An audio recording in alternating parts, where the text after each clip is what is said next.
ang miscarriage? Karaniwang masayang ibinabalita ng maraming artista ang kanilang pagbubuntis. May mga showbiz couple na mabilis at maaga nabibiyaan ng anak matapos magpakasal. Ngunit mayroon din mga kilalang personalidad sa showbiz na dumaraan muna sa matinding pagsubok bago tuloy ang mabuo ang kanilang pangarap na magkaroon ng sariling anak.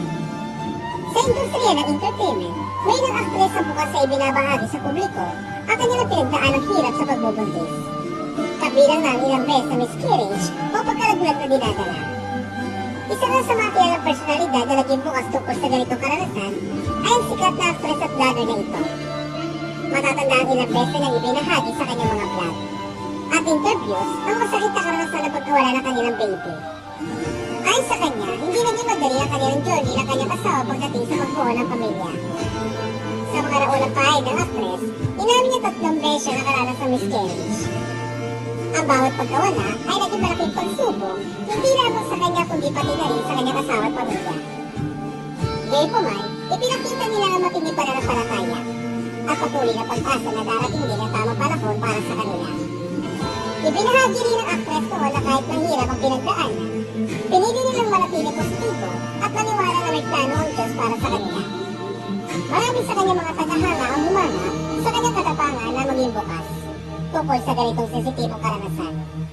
Ngunit kamakailan lamang ay muling naging usap-usapan sa social media ang naturang actress.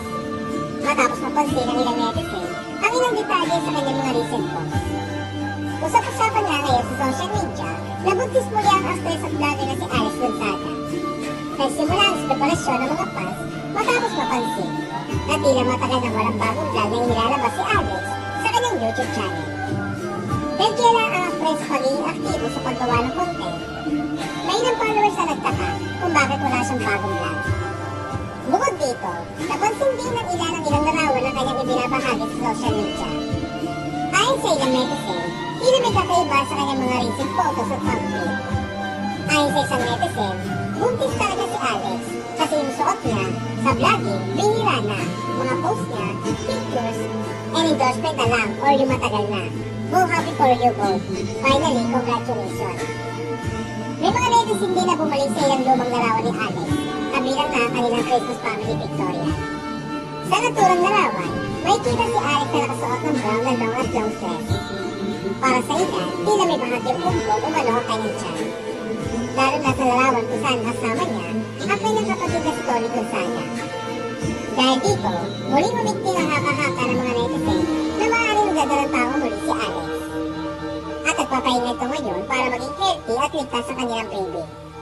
Gayunpaman, wala pang opisyal na kumpirmasyon mula kay Alex o sa kanyang asawa tungkol sa naturang balita.